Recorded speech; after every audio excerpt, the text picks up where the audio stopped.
I pushed the hotel's suite door open with my elbow, balancing garment bags on one arm and a detailed checklist in my other hand.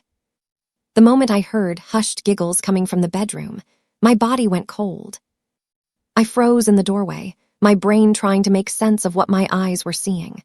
My fiancé, the man I was supposed to marry in 48 hours, was shirtless on the bed, tangled beneath white sheets with my best friend.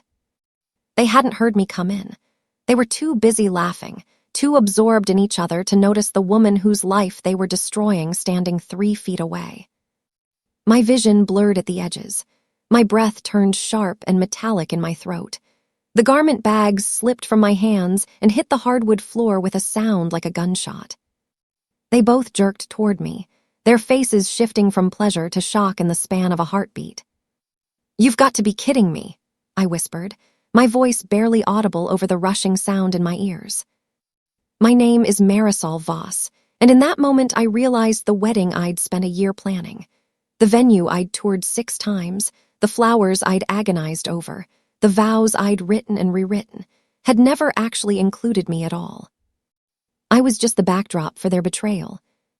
He scrambled out of bed, grabbing for his pants with hands that shook visibly.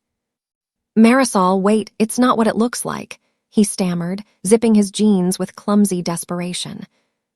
This isn't." "How long?" I asked, cutting through his pathetic excuses with 2 simple words. She still wouldn't meet my eyes.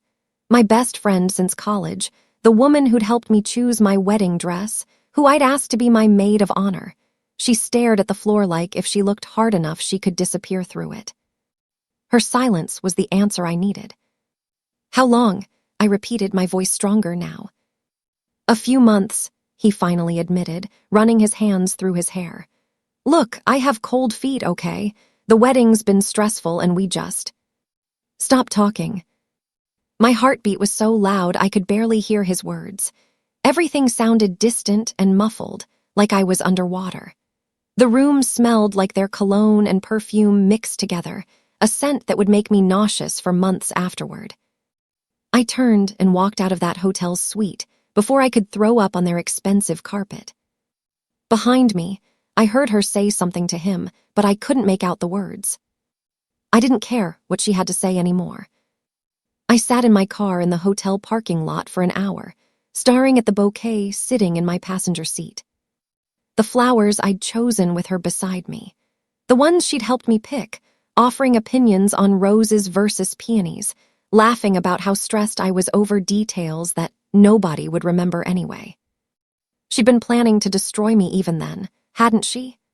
Sitting there smiling while secretly sleeping with my fiancé, knowing she'd be attending our wedding in 2 days like nothing was wrong. The betrayal felt surgical, clean, deep, precise. 2 days before the wedding. 2 days before I was supposed to stand in front of everyone I knew and promise forever to a man who'd been breaking those promises for months. I wondered how many times they'd been together, how many lies I'd believed, how many moments I'd missed because I'd been too busy trusting them. My phone buzzed with texts, from him, from her, from my mother asking if I'd confirmed the final headcount with the caterer. Normal wedding stress messages that belonged to a life that had just evaporated. I didn't answer any of them. I just sat there with my hands on the steering wheel, breathing slowly, letting something cold and steady form inside my chest where my heart used to be. Within 2 weeks, they got married. Not at the venue I'd booked, not with the flowers I'd chosen or the guests I'd invited. They went to a courthouse on a Tuesday afternoon and signed papers like they were filing taxes. His mother called to tell me, her voice carefully neutral. "They wanted you to hear it from family first. They're very happy together." Happy, that was the word she used. Their families didn't condemn them. Instead, they framed the whole thing as true love revealing itself at the right moment and following their hearts despite the circumstances. My family told me to take the high road, to be gracious, to not make things more difficult than they already were. "These things happen," my aunt said over the phone. "At least you found out before the actual wedding. That would have been so much worse." I said nothing to any of them. But inside, something was shifting. The shock was wearing off, and underneath it was something else entirely. Not rage. Rage was too hot, too impulsive. This was colder, more patient. I started thinking clearly for the first time since I'd walked into that hotel room. And I began remembering details about our joint business venture that suddenly seemed very, very important. 6 months before the wedding disaster, my fiancé had convinced me to invest in a business venture. "We'll build it together," he'd said over dinner at our favorite restaurant. "A boutique event planning firm. You have the eye for design, I have the business connections. We'll be unstoppable." It sounded perfect. Romantic, even. Building our future together, combining our strengths, creating something that would support the family we'd eventually have. So I'd invested my savings. Nearly $50,000 I'd been putting away since I started working at 22. Money from bonuses, from side projects, from years of being careful with every dollar. The paperwork had been complicated: business licenses, vendor contracts, client agreements, banking authorizations. He'd handled most of it while I focused on wedding planning. What he didn't know, what he'd clearly forgotten in his rush to start a new life with my former best friend, was that I'd kept copies of everything. Every email, every document, every receipt, every authorization form. I was meticulous by nature. It was what made me good at my job, good at planning our wedding, good at managing details he found tedious. And it was about to save my life. Because technically, legally, most of the business assets were registered under my name. His new wife learned the truth about their financial situation 3 days after their courthouse wedding. I know because I was the one who triggered the email notification. She thought she was marrying into a promising business, a man with prospects and ambition, someone who could provide stability. Instead, she'd married a man whose only functioning business asset was me, and I was done being anyone's asset. The notification came from the business bank account being legally emptied by the person whose name was on the primary authorization forms. Me. I withdrew my initial investment, plus the percentage of profits I was contractually entitled to. I didn't take a cent more than what was legally mine, but I took every dollar I was owed. The account went from healthy to nearly empty in a single electronic transfer. I received a frantic call from him within the hour. "What did you do?" he shouted into the phone. "You can't just take money from the business account." "Actually," I said calmly, "I can. Check the authorization forms you signed. My name is primary on that account. I withdrew what belongs to me." "You're destroying our business." "Your business," I corrected. "I'm no longer involved. Consider this my resignation." I hung up before he could respond. His new wife called me next, screaming about sabotage and revenge. I didn't answer. Over the next week, I systematically pulled every thread I'd woven into that business. I removed my name from permits and licenses. I notified every vendor we'd contracted with about the change in business ownership and my withdrawal from the company. I informed clients that I would no longer be handling their events through that firm. It was all perfectly legal. I had every right to withdraw my investment and my involvement. The contracts we'd signed actually protected me more than they protected him. I'd made sure of that when we started, though I'd never imagined I'd need that protection. Clients panicked when they got my notifications. Several had deposits down for major events. They'd trusted me specifically, not the business as a whole. Without me, they wanted their money back. Refund requests poured into his inbox. Vendors demanded payment for services they'd already rendered. Deals that were pending suddenly dissolved when people realized I was no longer involved. My ex-fiancé tried to explain it away as a temporary restructuring and market shifts beyond our control.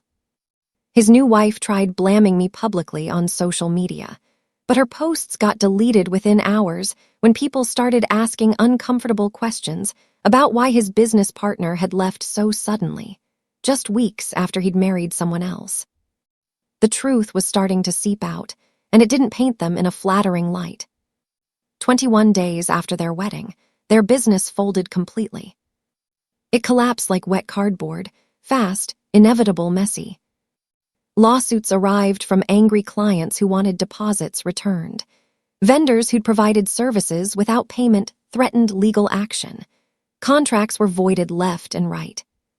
The event planning company we'd built together, or rather, that I'd built while he took credit, simply ceased to exist. His new wife called me again, this time crying instead of screaming. "Please," she begged. "We're losing everything. Can't you just help us fix this, for old time's sake?" "No," I said simply. "You're really going to destroy us over a mistake." "I'm not destroying anything," I told her. "I withdrew what was mine and walked away. What happened after that is a consequence of your choices, not my actions."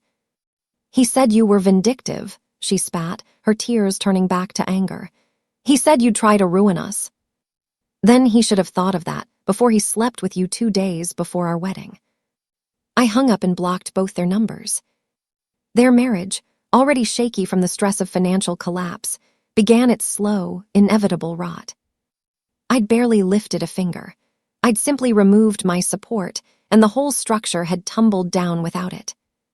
My former best friend started stalking my social media obsessively. I could see her watching my Instagram stories within minutes of posting. She sent passive-aggressive text messages from new numbers I hadn't blocked yet, asking how I'd moved on so easily and whether I felt guilty for what I'd done to them. She wanted my calm, my silence, my dignity. But mostly, she wanted access to whatever resources or connections might save their failing finances. One message read, "I know you're hurting, but can we talk? Adult to adult.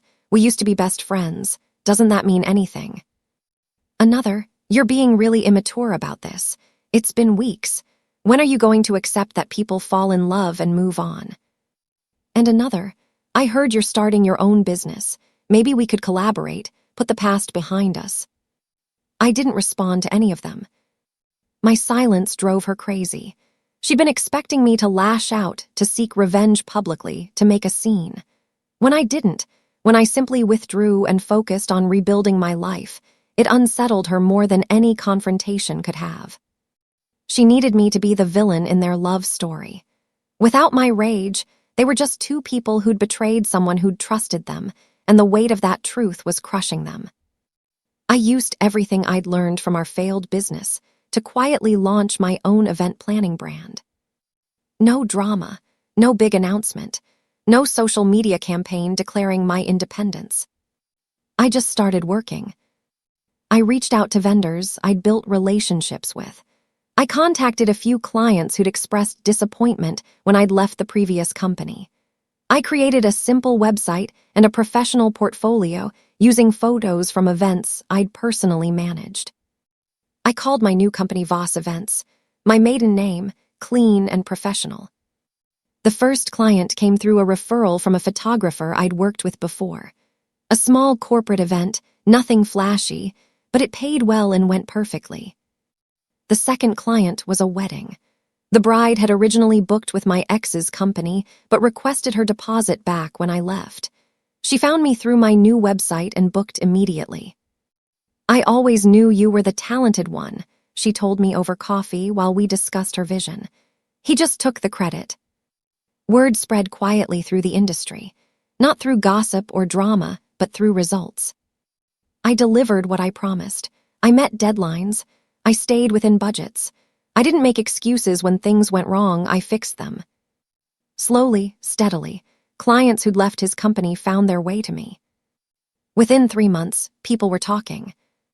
Not about the scandal, though that was still circulating, but about the quality of my work. She was the backbone of that business all along, I overheard someone say at a vendor showcase. I heard she handled all the actual planning while he just schmoozed clients. Another voice added, "Well, now she's doing both, and she's brilliant at it." I pretended not to hear these conversations, but they landed exactly where they needed to. My reputation was being rebuilt, brick by brick, through competence and professionalism. I hired a part-time assistant, a recent graduate who reminded me of myself at that age, hungry to learn and willing to work hard.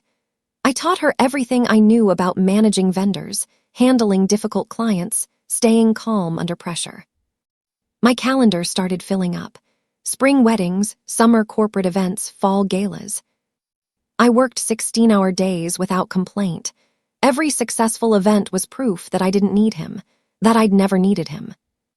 What I'd needed was the courage to stand alone, and his betrayal had given me that. Meanwhile, I heard through the industry grapevine that he and his new wife were fighting constantly. Money was tight. Stress was high. Their rushed marriage was showing its first major cracks, and they'd barely made it past the honeymoon phase. Their marriage deteriorated rapidly under financial pressure. She resented him for losing the business that was supposed to secure their future. He resented her for being unable to replace the role I'd played, because she didn't have the skills or the connections or the work ethic to salvage what was falling apart. Their arguments started spilling onto social media before they'd remember to make their posts private. Things like, "Can't trust anyone these days," and "Some people will blame you for their own failures" appeared on his feed. Her posts were more direct. "When someone shows you who they really are, believe them," followed by "Starting over is hard when someone sabotages your fresh start." The posts would disappear within an hour, but not before multiple people had seen them and started asking questions. Friends who knew the full story, the ones who knew he'd cheated on me 2 days before our wedding, weren't sympathetic to their financial struggles. You can't cheat on someone, steal their business partner, and then complain when that person protects their assets, one of his cousins commented publicly before he blocked her.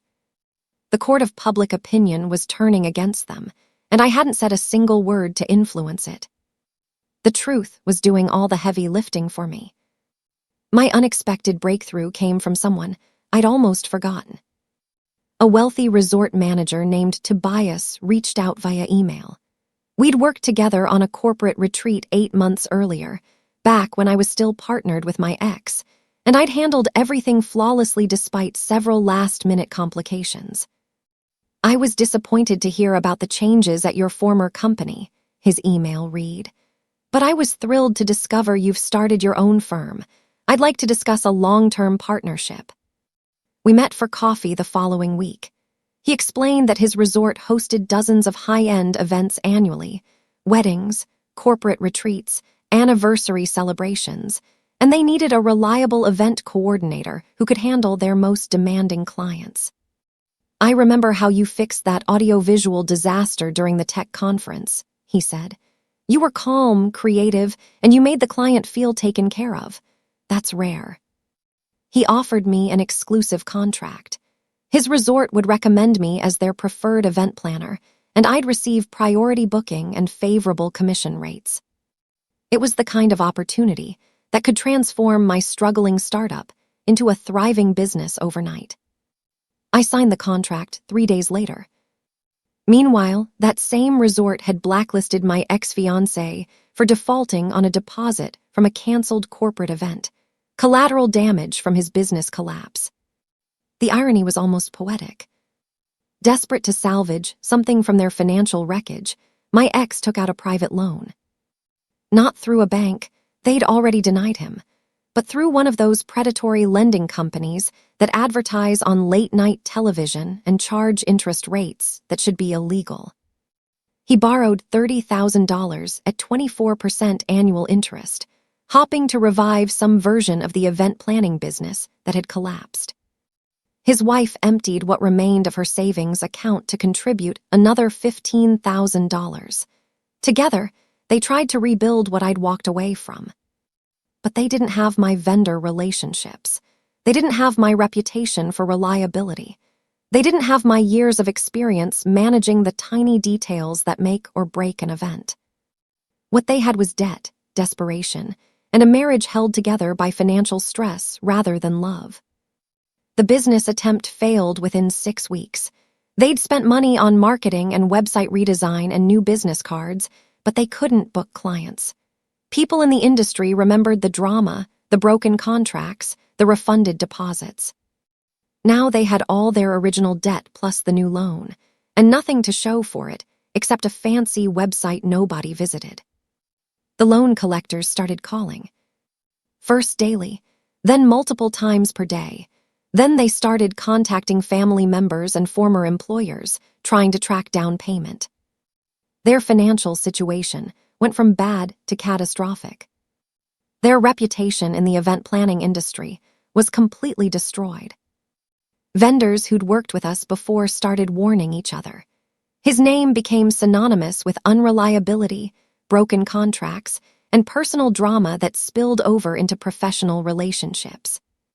Someone created a private Facebook group for event industry professionals in our city, and his name was mentioned in the very first post.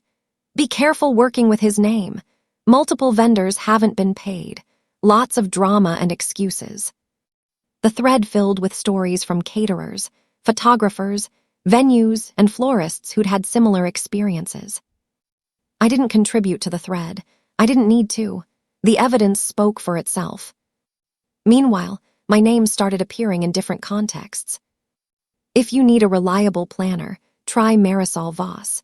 She's professional and delivers every time. Voss Events handled our corporate retreat last month. Flawless execution. I heard she used to work with his name, but went solo. Best decision she could have made. My business phone started ringing more frequently. Referrals from vendors, from satisfied clients, from people who'd heard about my work through the industry grapevine. Their photos started disappearing from family social media pages. His mother stopped posting about them. Her father removed their wedding announcement from his profile. Nobody wanted to be publicly associated with their mess. The combined weight of their debt finally crushed them. Loan collectors escalated their tactics. Calls came to their workplaces. He'd gotten a sales job at a furniture store, she was working retail at a department store, and their managers were not pleased about debt collectors disrupting business hours. Legal threats arrived via certified mail. The predatory loan company was preparing to sue for non-payment.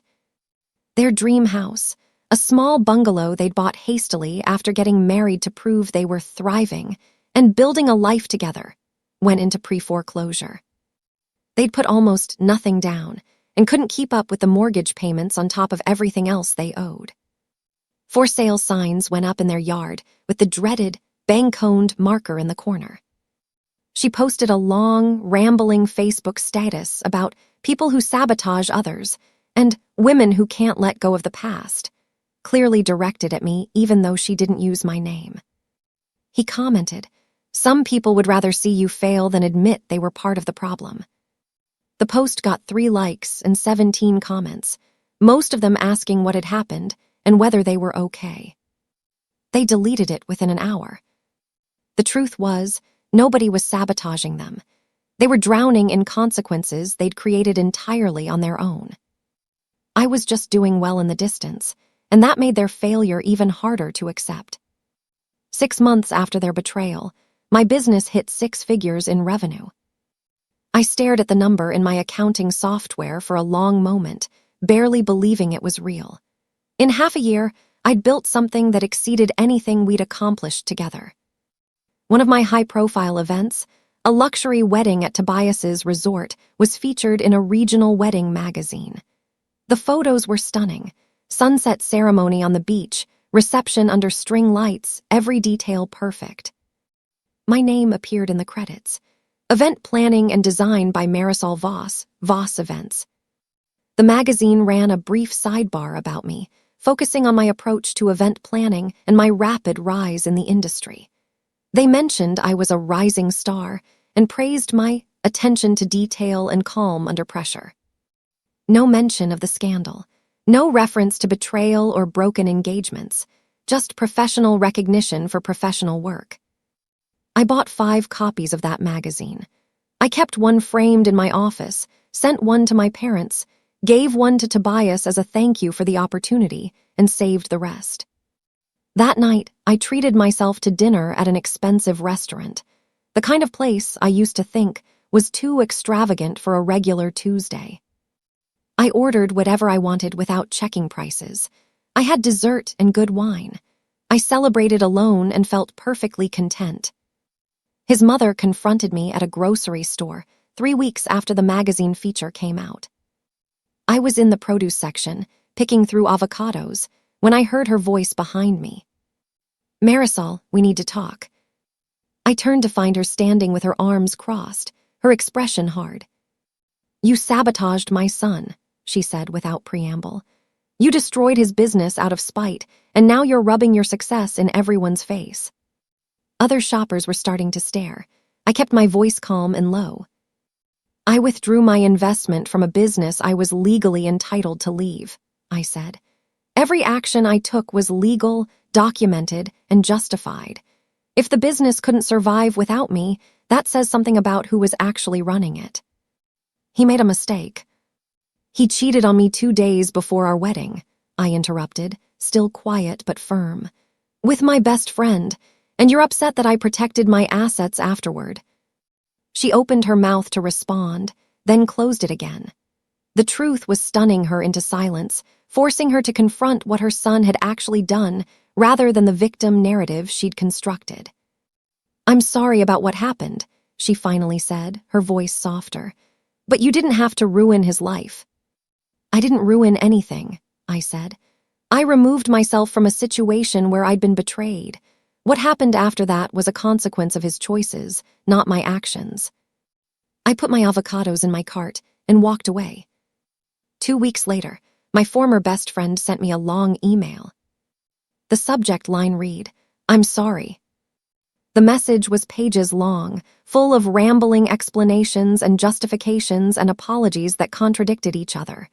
She said she never meant to hurt me, that she missed our friendship, that she felt trapped in her new life. She claimed they'd fallen in love, but that maybe the timing was wrong. She said she understood if I needed space, but hoped we could eventually talk things through. The whole email read like someone trying to convince herself more than trying to convince me. The truth leaked through in phrases like, "Everything fell apart so quickly, and I didn't think it would be like this, and he's not the person I thought he was."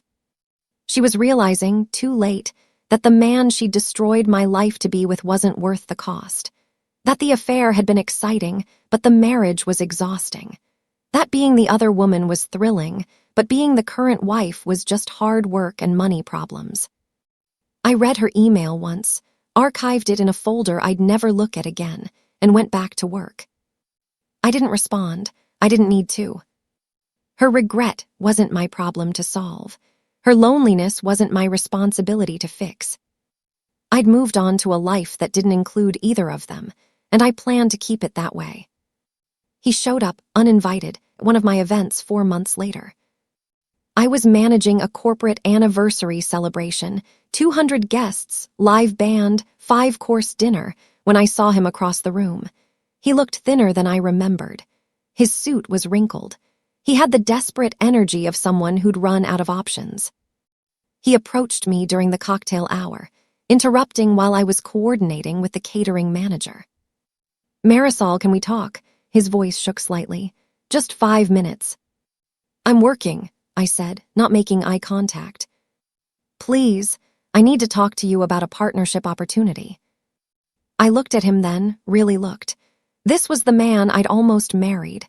The man who'd seemed so confident and capable and full of potential. Now he looked defeated, worn down by circumstances he'd created. "A partnership," I repeated. "I've learned my lesson," he said quickly. "I know I screwed up, but I still have connections in this industry, and you've obviously got the skills. We could work together again." "No.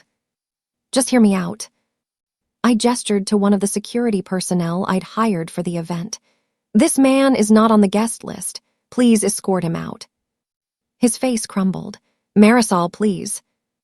"Goodbye," I said, turning back to the catering manager as security guided him toward the exit. I didn't watch him leave. I had work to do. She left him first. The separation happened around their 7-month anniversary, if you could even call it that. She moved out of their foreclosed house and into her sister's apartment, taking what little she could fit into her car. The split played out publicly and messily on social media, before lawyers got involved and made them stop posting. But not before she'd written. When someone shows you exactly who they are through their actions, believe them. Financial abuse is real. Manipulation is real. I thought I was getting a partner. I got a burden. His response: funny how people rewrite history when things don't work out. I wasn't the one who demanded we buy a house we couldn't afford. I wasn't the one who spent money we didn't have to keep up appearances. Back and forth they went, airing grievances and blaming each other for the disaster their rushed marriage had become. Friends and family members jumped into the comments, taking sides, adding fuel to the fire. I didn't watch the drama unfold directly. I'd blocked both of them months ago, but people sent me screenshots, thinking I'd want to see their downfall. I didn't particularly. It wasn't satisfying the way I'd thought it might be. It was just sad. Two people who destroyed multiple lives.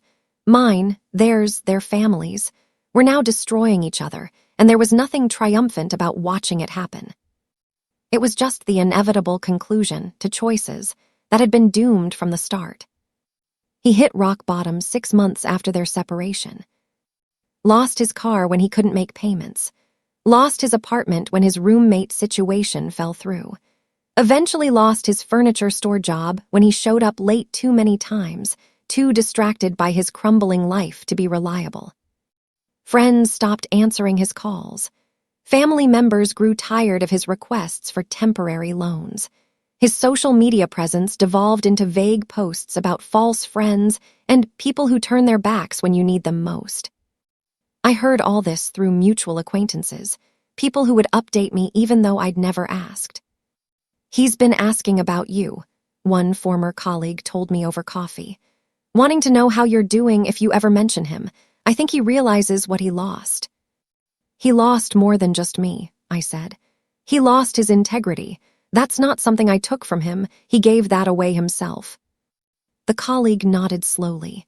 "People are saying that now, that he had everything and threw it away for what? An affair that turned into a disaster."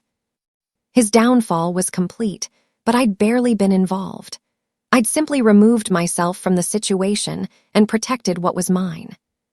Everything else, the business collapse, the failed marriage, the financial ruin, those were consequences he'd earned entirely on his own. My victory came without me saying a single word.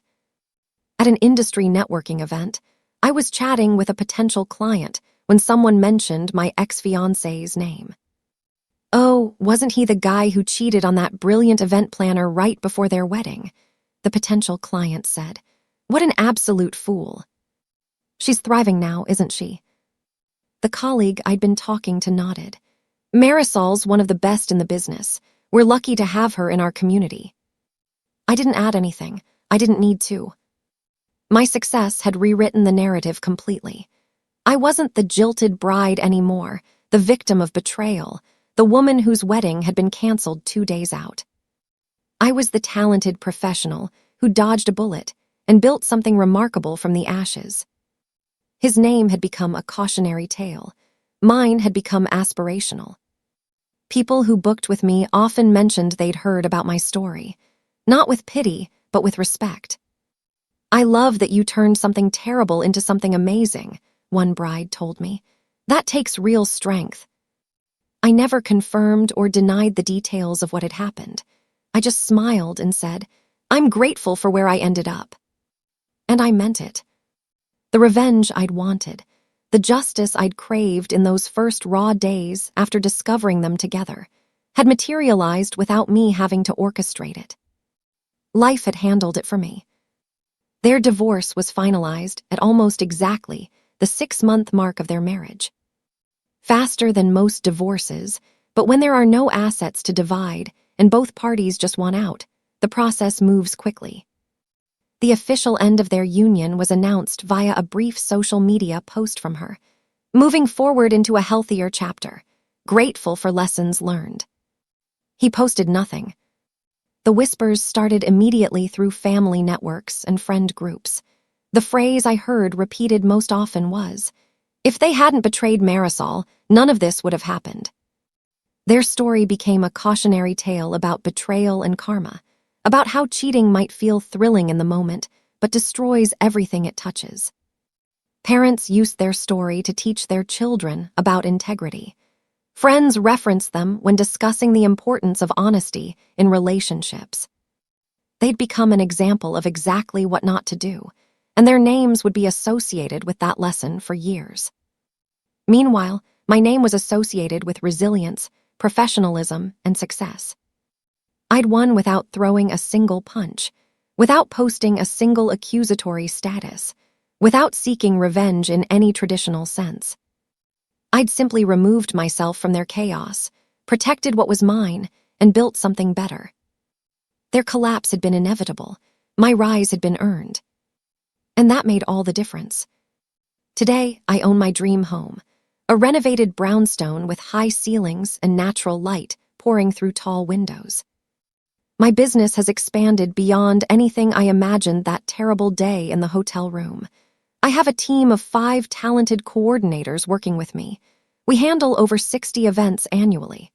My calendar is booked solid for the next 18 months. Last month, I signed a major corporate contract that secured my financial future for the next 5 years.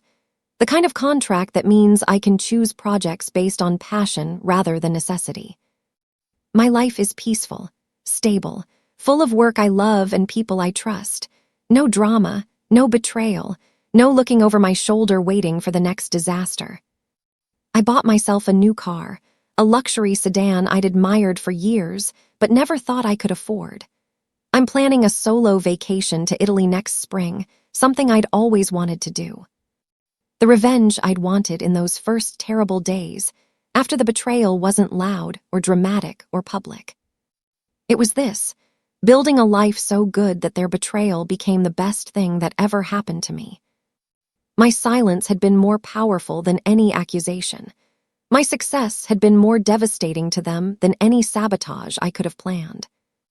I didn't destroy them. They destroyed themselves while I was busy building something beautiful. And every time someone mentions their names now, they don't think about a forbidden romance or true love conquering all. They think about the woman who walked away with her dignity intact and flourished beyond anyone's expectations. They think about me,